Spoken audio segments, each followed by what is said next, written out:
It's episode 38 of the Keto for Women show.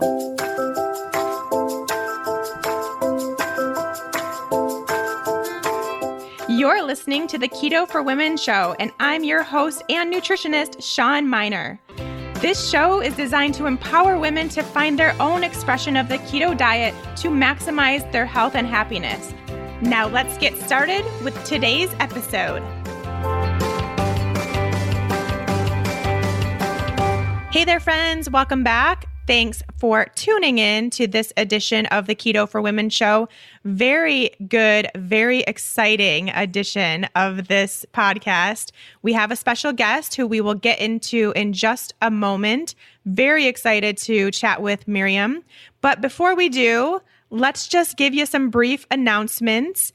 I am right now actually in Portland, Oregon at the Nutritional Therapy Association conference. It's day one if you're listening to this when the podcast airs, and always such a fun time, such a great experience. If you are someone who's in the NTA, has been through the course to be a nutritional therapy practitioner or consultant, you should definitely come one of these times. So much fun and so much information that you get over the course of the 3 days. I am actually here at the conference this year as someone that will be a speaker. So I will be on a panel on Sunday afternoon with my friends Jimmy Moore, who I'm sure most of you know, and Leah Williamson, who is the host of the Low Carb Conversations podcast, and both of them really good friends with. It's going to be so much fun. We've actually decided to do 30 minutes of kind of chatting about how to help get people to comply with a low carb / ketogenic diet. And then we're going to be doing 30 minutes of questions from the audience. So that will be really fun. And hopefully we'll get some good questions. If you are someone that's at the conference, maybe you're listening to me right now and you're seeing me in person at the conference. That would be cool. If you are, make sure you head to my chat there on Sunday afternoon and we can talk afterwards. That would be really fun.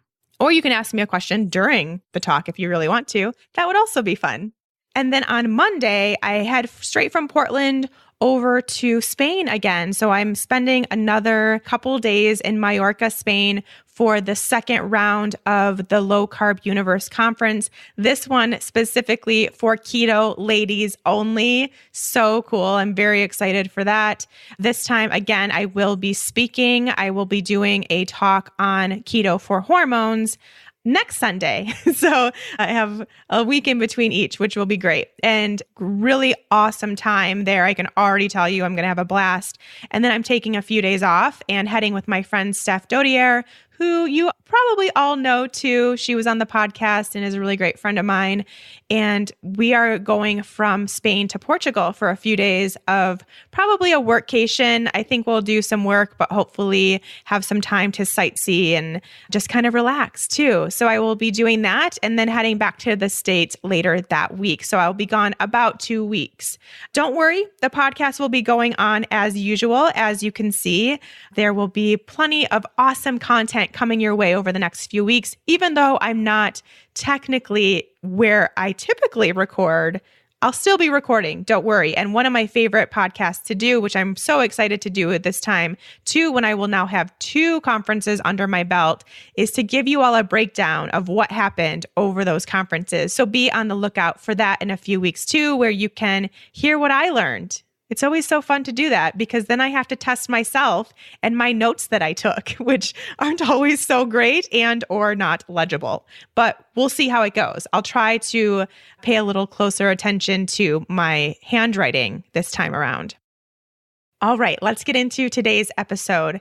I have a special guest for you on a topic that I find absolutely fascinating and something that I think we all really need to pay more attention to and really get the details, really get the understanding under our belts. And you will kind of hear this in our talk today, what will be something that affects you down the road. So it may not be something where you need to know right now, but it will get there. So please take this topic to heart, really understand, really use Miriam's education and her experience to your advantage. Get her book and just get the knowledge under your belt for the future. I have Miriam Kalamian as a guest on Keto for Women today. Miriam is a nutrition consultant, educator, and author specializing in the implementation of ketogenic therapies. She's a leading voice in the keto movement, coming to it from an intensely personal experience.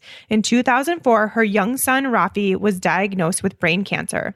Unfortunately, conventional treatments failed. It was then that Miriam literally stumbled upon Dr. Thomas Seyfried's research supporting the use of diet in cancer. In an awesome turn of events, Raffi's tumor stopped growing after just 3 months of a medically supervised ketogenic diet. That was also a turning point in Miriam's life as well. By the spring of 2010, she had earned her master's degree in human nutrition and was board certified to practice. Miriam is the author of the Keto for Cancer book, which we'll learn more about today, and just such a great resource in this movement. So let's hear from her. Hi, Miriam. Thank you so much for coming on Keto for Women today. Well, Sean, thank you for having me. I'm really excited to be talking to a group of women for a change. I know, right? It's a great platform. We have really good women out there that are just really excited to learn more about keto and the other reasons we should be doing keto, some of the other stuff that we can help ourselves with, but potentially people in our lives, our loved ones, and help them better their health. So we have a really good community here at Keto for Women. Oh, that's great. So let's get into a little bit about you. I want to know, just kind of tell me your background. Tell me what you have done in the past, how you got to where you are today, and things you love to chat about now.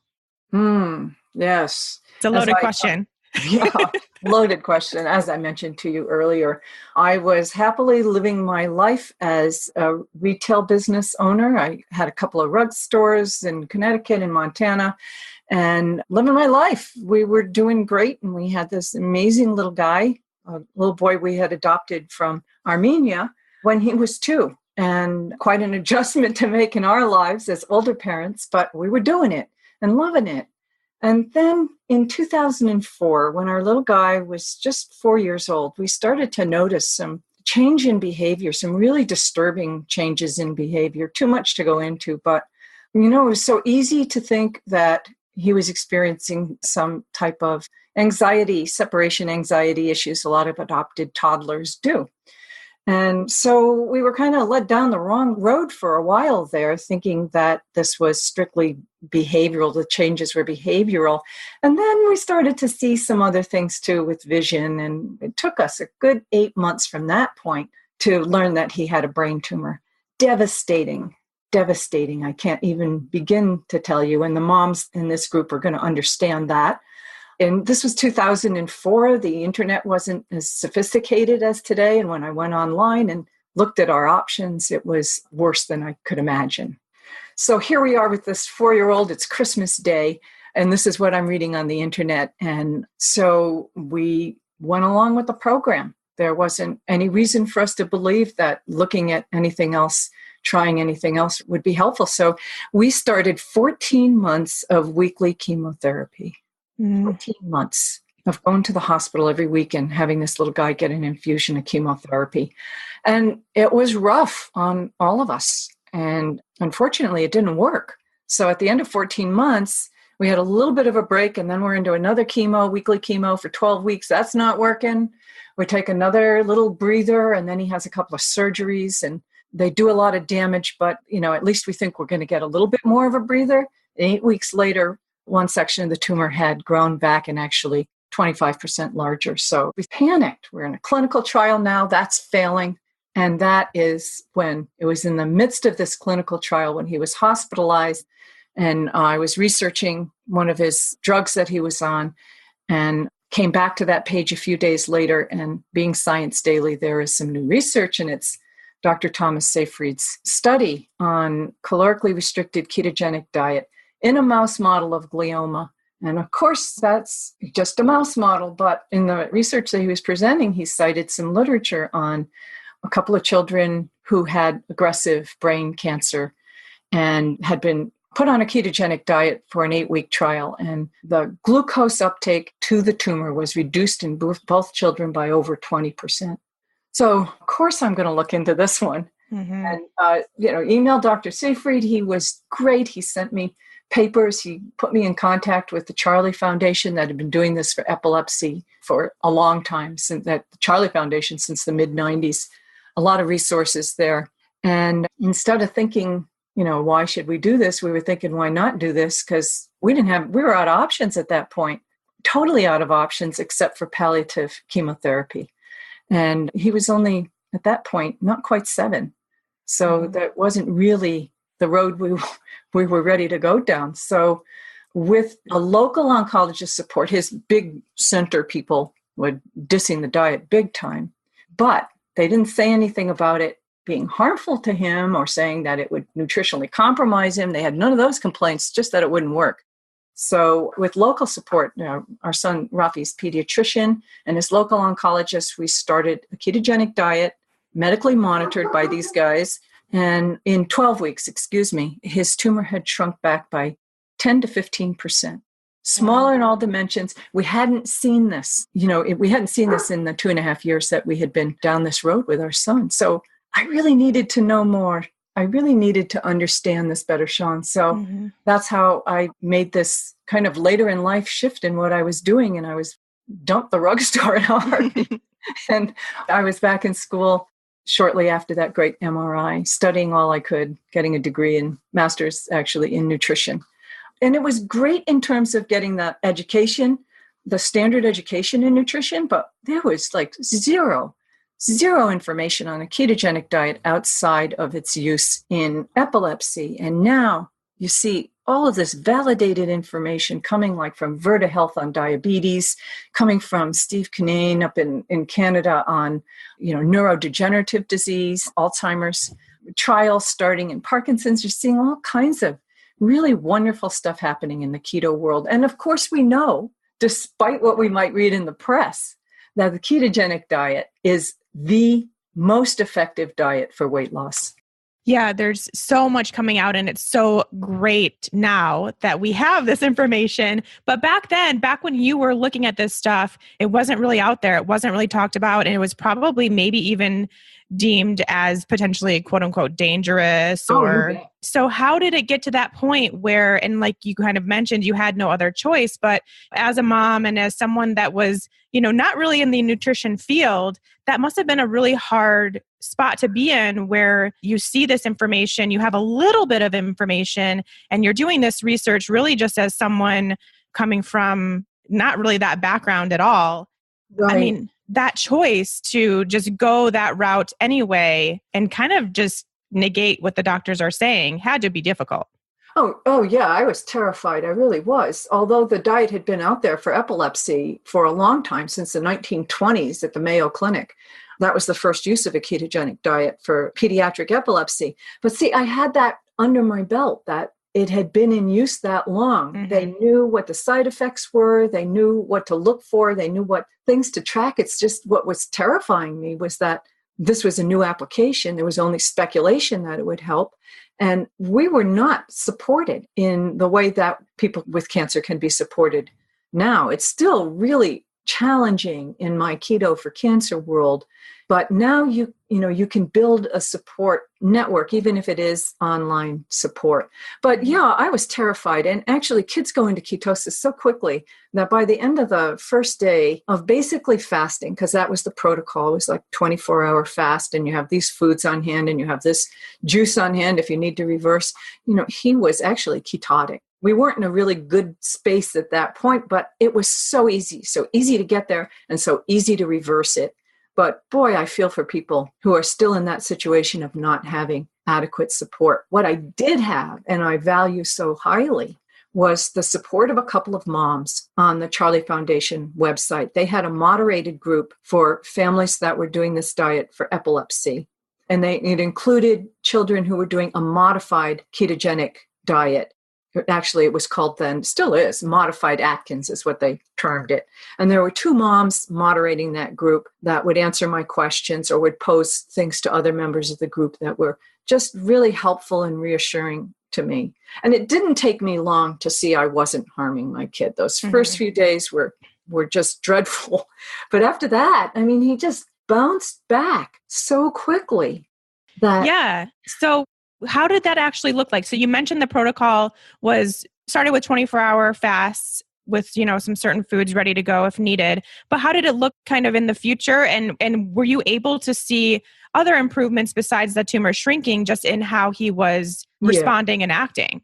Yeah. His tumor had affected the optic nerve. So he was blind in his left eye, functionally blind. He had at that point, it was 2400 or 2800. I don't remember quite. And on the right side, it was a really limited field of vision that he had. But we're sitting in the car one day, and he says to me, "Hey, Mom, when I close my eye," and he meant the eye he could see out of, "I can see that these trees are green." So he was looking out of his left eye. He could tell color, which had disappeared for him. And so we did some testing after that, and his vision had improved to like 2100, which was just amazing. Again, nothing that had been done for him at this point had been able to stem the relentless loss of function. It just kept getting worse and worse and worse. So this was the first time we saw anything moving in the positive direction.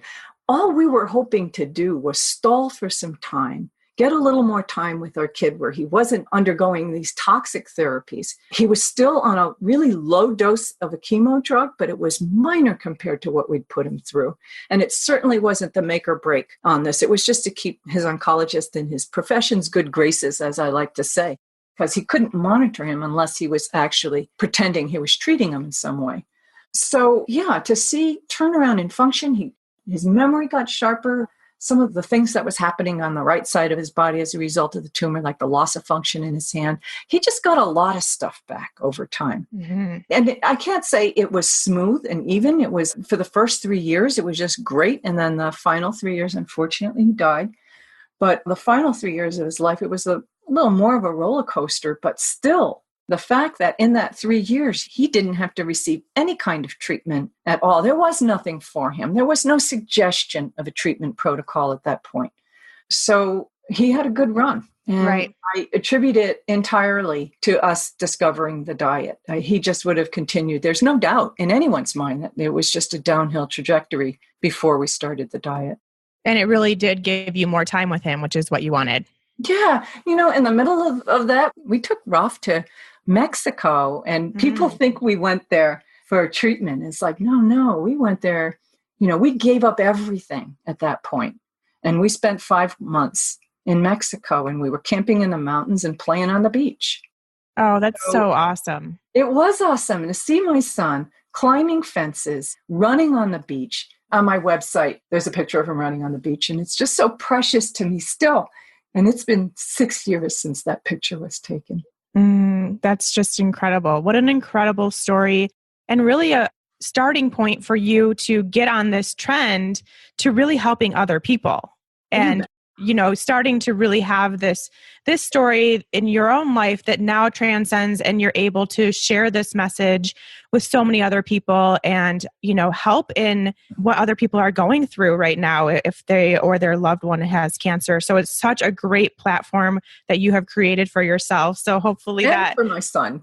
Yes, exactly. And definitely just remembering him in that way and paying it forward, I guess you could call it. Yeah. And when I started with this, it was really, like I said, I was just hoping we could kind of flatten out this trajectory. And then I see it works, but I need to know more. There just wasn't any information out there on cancer really, except what Dr. Seyfried was doing. So that was my purpose in going back to school initially. But by the time I graduated in the program, and that was April of 2010, so it's coming up on 8 years. At that point, I knew, it's like, okay, I'm going to do this. I'm going to get this out for people. But that wasn't my intention going into it. It was strictly self-serving. I wanted to help my child. And then coming out of it, it was like, this is too good for me to just keep to myself. Yes, for sure. So that was a big move, a little scary to sort of go away from the things I was familiar with. So it was my third career. I was an educator first. And then I did the retail businesses for a long time. And then this is what I've been doing since 2010. Actually, since I started my grad program in the summer of 2007. So great. So let's get into that information. So you really went all in trying to figure out what exactly happened that made this work, that allowed you more time with your son. What's going on with this keto thing and cancer? Yeah, and I continue to learn something new every day. If I don't learn something new every day, it's kind of a wasted day. Mm-hmm. But there's an explosion of new information out there now, and you still have to glean the nuances for cancer from what's happening in the whole wider keto world and even from the low carb world. But it's just this learning thing every day and adding to that body of knowledge that's explaining how this works and not just accepting that it works and just doing it, which you can do. You just say, oh, yeah, I'm confident that this is going to work and somebody's figured out why, and I'm just going to do it. So you don't need to know the science. I think a couple of the strongest points to make about it is, hey, the most simplistic being you're starving your cancer of glucose. And boy, I wish it was that easy, that we could just like go on a ketogenic diet and cancer would say, oh, no, don't have enough glucose to survive. But cancer cells have adapted so many mutations. And then basically it all comes down to this faulty mitochondria. We were talking about that a little bit. So faulty mitochondria are not enough to support a cancer cell. So they begin fermenting glucose like crazy in the cytoplasm of the cell. And a change in diet, even if we would have taken zero carbs, is not going to shut off the supply of glucose in our blood. And cancer cells are greedy. They're going to grab as much of that in the blood as they can. So you can't entirely starve your cancer of glucose, but by going ketogenic, you're only making enough glucose in the liver to sort of fuel what you need. There's a certain percentage of brain cells that are going to need glucose, and there's red blood cells need glucose, lens tissue needs glucose. But the rest of the body does just fine on fatty acids and on ketone bodies. So you are providing a fuel, particularly where it comes to ketone bodies, that cancer cells have not really figured out how to use. They don't have the enzymes, they don't have the transporters, enough of the transporters to bring them into the cells. So you're kind of boxing with this whole idea of the fuel supply. The other thing that cancer can live on is amino acids. So, primarily you look at glutamine, and there's a lot of cancers that are actually more, we call them glutamine avid. I was asked to explain that recently, and it's like, well, they're just more interested in glutamine than most normal cells, and they'll get it however they can. Diet is one way, but they'll also rob it from neighboring cells. So again, you can't cut off the supply of glutamine. You can't cut off, there was something recently about, asparagine. And so all of a sudden there's this panic over asparagus. And it's like, no, relax, folks. Your body needs this for other purposes, and it's going to provide it somehow. So that's one of the nuances, Sean, in the ketogenic diet for cancer. We're lowering our intake of protein down to just all proteins across the board, down to just what we need in order to make hormones, the structural components of healthy cells, those kinds of good activities, muscle synthesis, but not enough to get recycled into glucose or to directly go into these pathways in the mitochondria that utilize amino acids. So you're still inhibiting those pathways. You're inhibiting the mTOR pathway, which is a cancer-promoting pathway. You're inhibiting IGF-1, and that's an anabolic growth factor, really, that just cancer cells just can't get enough of it. So you're inhibiting those pathways, and that's the science behind the diet. You're inhibiting what they call HDAC, and that's too much to go into. It's in my book. We'll leave it there as far as the science goes. So yeah, we're making impacts. We're inhibiting, here's a generalization. We're inhibiting the pathways that are associated with cancer progression, and we're upregulating the pathways that contribute to cellular health. So we're supporting the healthy cells and compromising the cancer cells. Oh, that's such a good way to put it. Just very distinct and easy to understand that that's what's really happening. Before we get any further with this episode, let me take just a second to tell you all about the Ample Ketogenic Meal Replacement Shakes. I'm so excited that this product is now out there. I can't wait for you all to try it.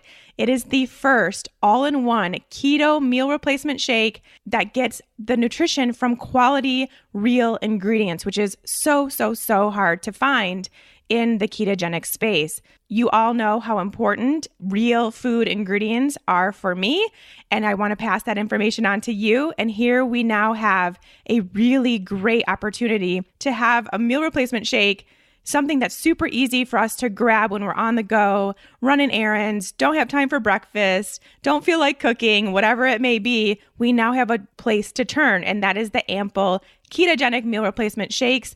70% of the calories in this shake come from premium healthy fats such as MCT oil powder, coconut oil powder, things we're already eating on a daily basis anyway. There are only 6 grams of net carbs in each meal, and it comes along with 40 billion CFUs of probiotics, which is like 10 times what you would get by drinking a kombucha. So they're really taking care of our gut health. They're keeping that in check while we're on a ketogenic diet. They have the prebiotic fibers necessary too within this shake to feed the good bacteria in your gut. They've thought of so much. It has potassium and magnesium so that if you're going through the keto flu or you just want to work on your electrolyte balance, which is something we talk about a lot on Keto for Women, that's taken care of too. And the best part is it actually tastes amazing. I taste so many ketogenic products. Most of them I don't like, so I don't even tell you about them. But I love the flavor of these Ample shakes. You're going to love it. I can't wait for y'all to try it. In order to do so, because they are a sponsor of the Keto for Women show, you lucky listeners get 15% off your order when you go to amplemeal.com and use the coupon code keto4women15 at checkout.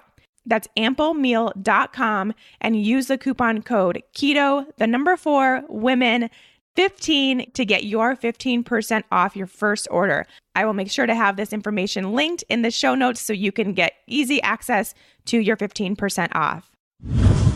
And now, is that happening because of the diet change, which you mentioned, obviously, really low carbohydrate, just enough protein? Now, that could just be considered a low carb diet, but the increase in fats and really producing the ketones, is that the ketone production doing that? Or is it just that change in diet, which could just potentially be low carb? Or what is the extra benefit of going keto? The extra benefit of keto over low carb? Yes. Okay. The extra benefit of going keto is that there's this robust supply of ketones. And ketones are anti-inflammatory in a way that just being a fat burner is not. So ketones are anti-inflammatory, and we know that cancer loves inflammation. It thrives in an inflamed environment. It thrives in an acidic environment. So some people interpret that as meaning, oh, you got to be on an alkaline diet. And no, that's not what we're talking about. The acidity in a cancer cell is due to this fermentation of glucose. If you ferment glucose rather than use it more efficiently in the mitochondria of the cell, if you ferment it in the cytoplasm, what's it ferment to? Lactic acid. Lactic acid, it's that byproduct of glucose metabolism in your muscles when you're sprinting. You got to get rid of it. It's not good to be hanging around in your body. So it gets taken to the liver. What's the liver do with it?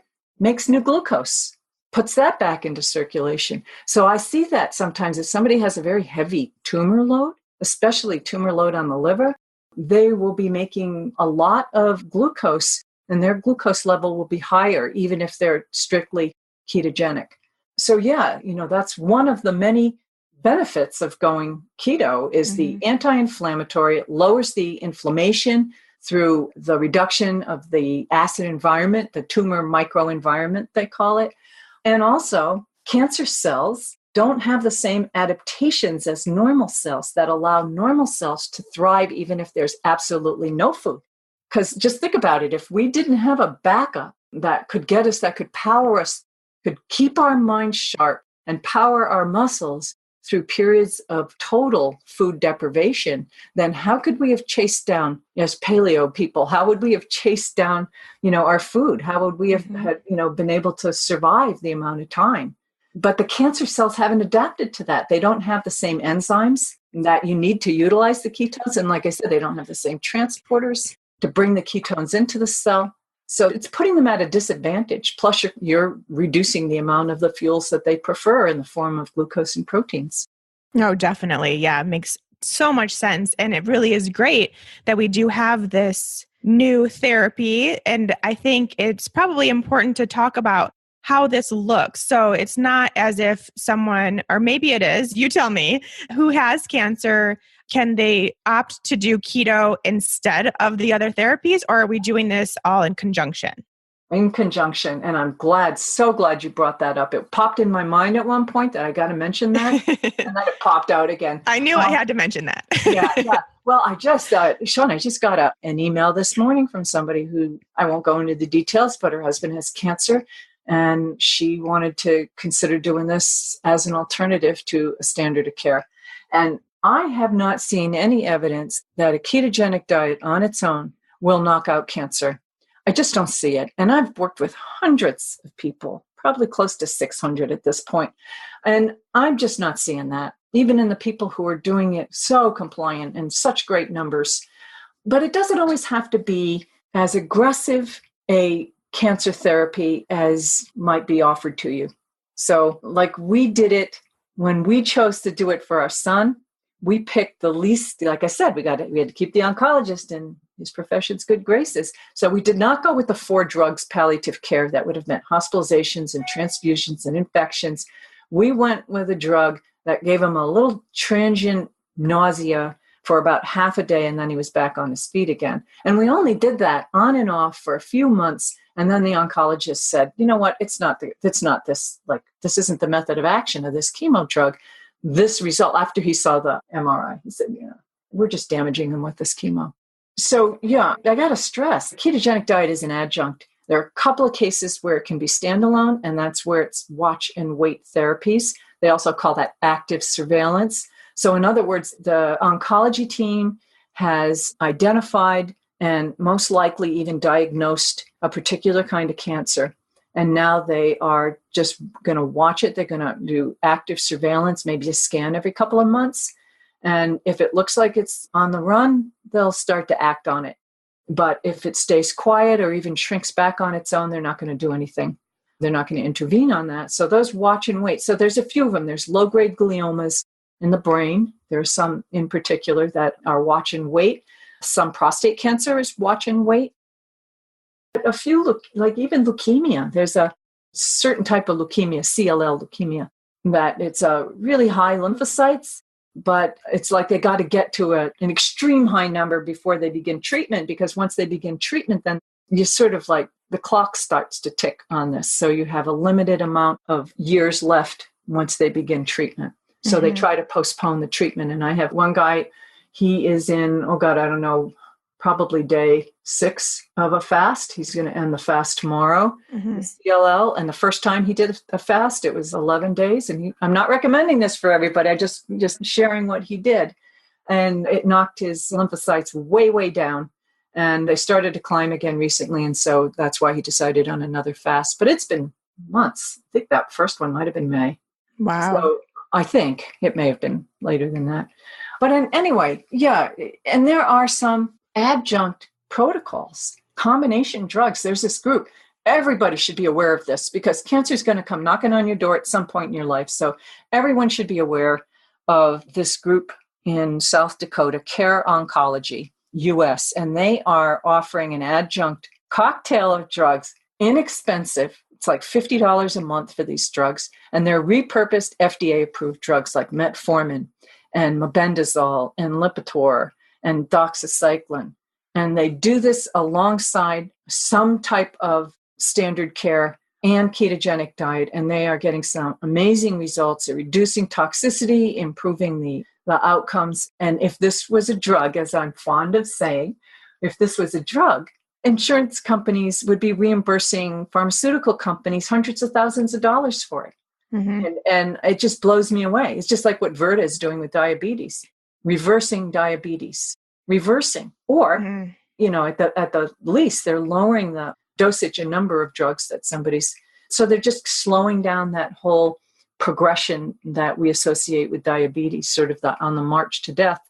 So, there's these models out there that are just great.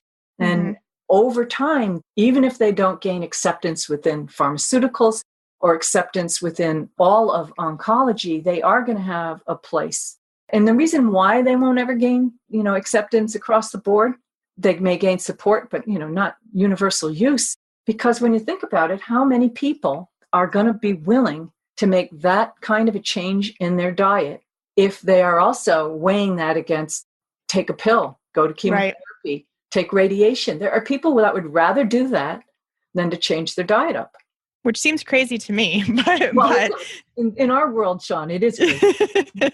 Yes, with all these yummy food we get to eat. But let's talk about that. So is there a difference, I guess, in a cancer patient's ketogenic diet versus just kind of doing it for health benefits kind of ketogenic diet? Well, the motivation is different, and so is the pressure. So if you're doing it for health reasons, and you might have the luxury of time to sort of work into it. But people who get a diagnosis of cancer, they're freaked out and they're, overwhelmed. And it's like they got to do something to get this cancer out of their body.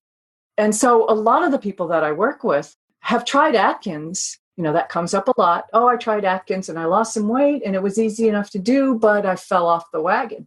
Mm-hmm. Well, they're not as likely to fall off the wagon if the diagnosis is cancer and they already know they can do this diet. It's not a challenge in their mind anymore. Of course, I also work with people who have never had to diet. This was never an issue for them. And all of a sudden now they're faced with a cancer diagnosis and they've searched around and they found this way of eating. And maybe they went vegan first. Maybe they tried juicing first. And any number of things that are out there that say that they're anti-cancer, but have none of the science behind it, none of the mechanism of action that a ketogenic diet does. So there's none of this cycling going on. You don't do carb cycling, you don't do feast famine.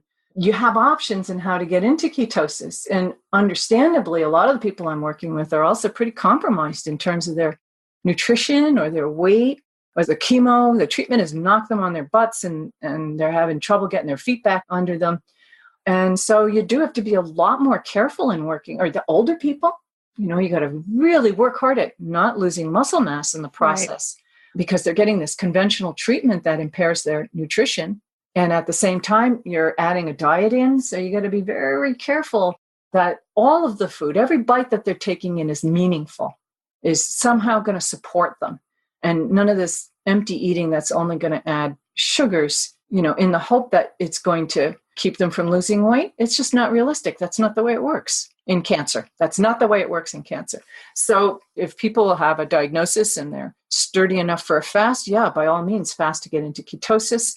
But for the more compromised individuals, we kind of ease them in by adding the fats to where they can tolerate it and maybe adding some digestive aid to that before we start to pull out the rest of the carbohydrates. So I start by just saying, okay, first thing you're going to do is eliminate grains and sugars.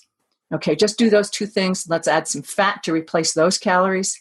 And once you're up to speed with that in a couple of weeks, we'll start to pull out some of these other starchier things that you're eating.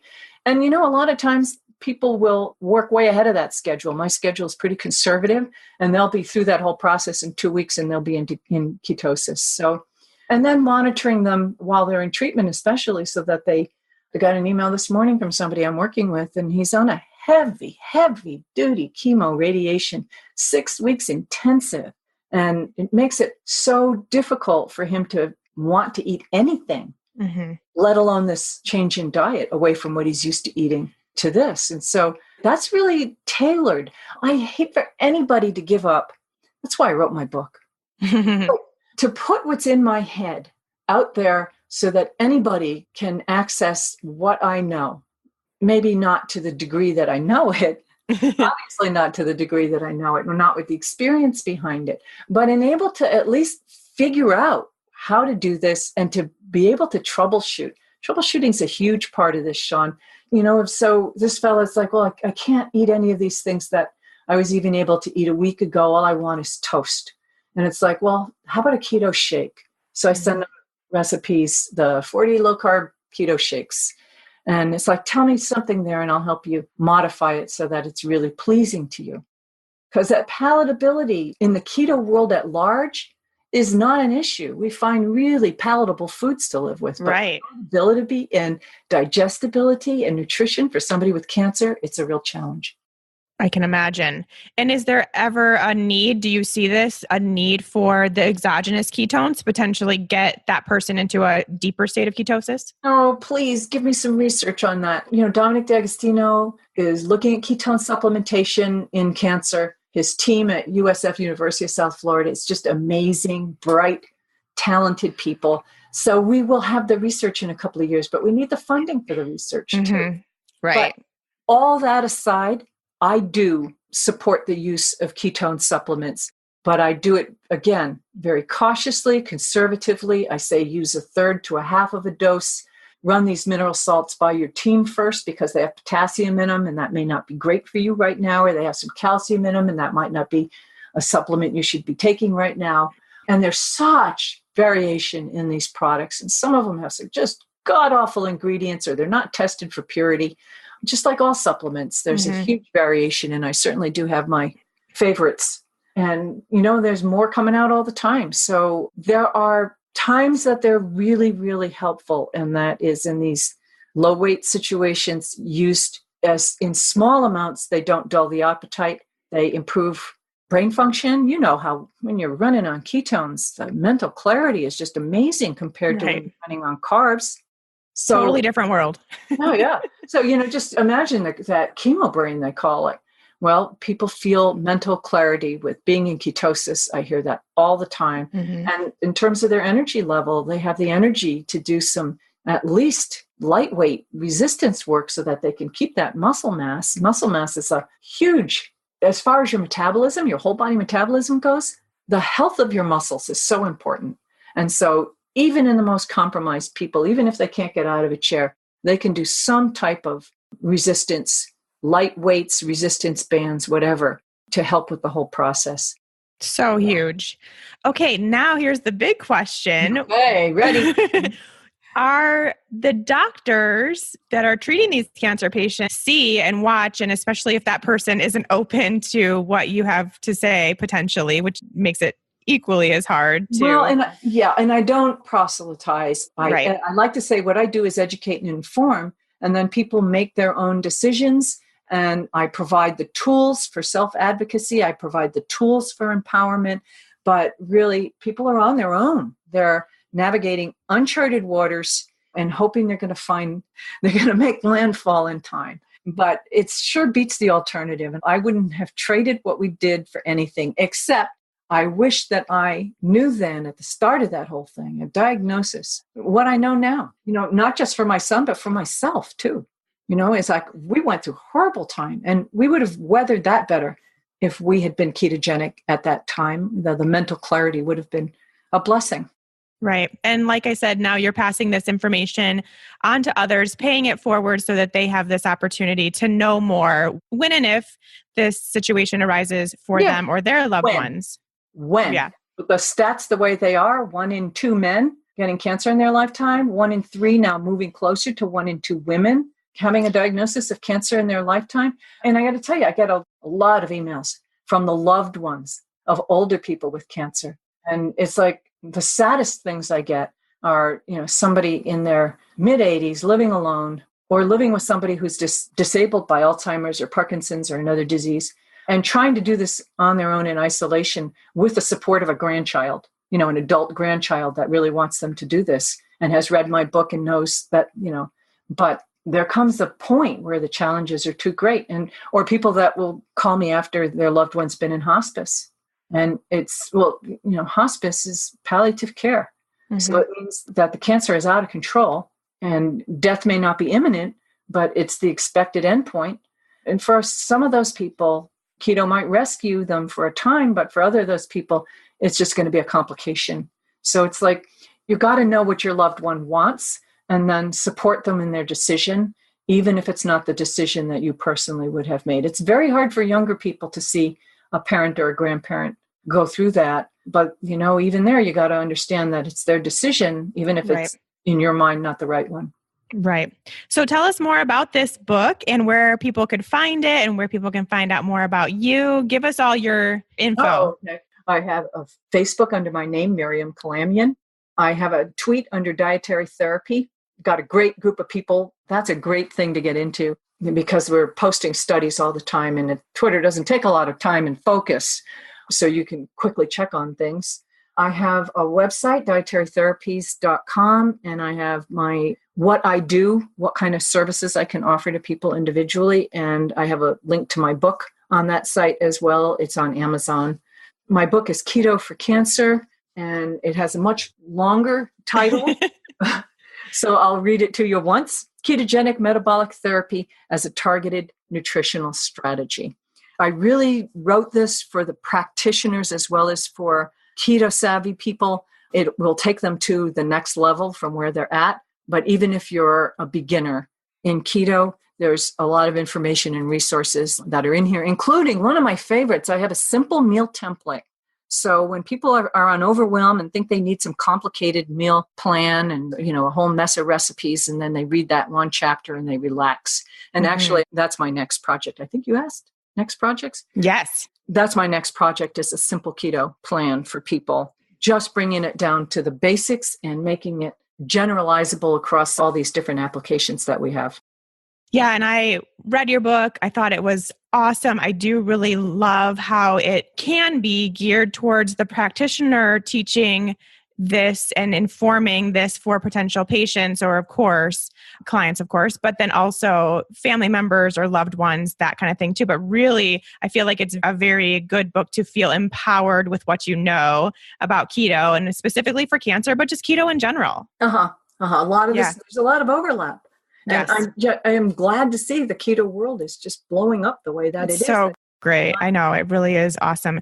Miriam, thank you so much for being here and providing so much awesome, really useful information for our listeners. Thank you. And, and I want to say to the women, we are different, and the greater low carb world is starting to recognize that. And Low Carb San Diego, that's coming up in July, we're going to be talking a lot about those differences. Oh, awesome. Speakers on those differences. So lowcarbusa.org, and look at the San Diego event. I'll be speaking at it, and I'll also be offering a Q&A sessions for people. That's great to know. Yes, thank you so much. And we'll make sure everyone goes and grabs your book and finds out more about you on your website. We'll have all of that linked in our show notes so you can make it really easy. And we'll hopefully talk to you again soon. I would love that. Thank you, Sean. Thank you.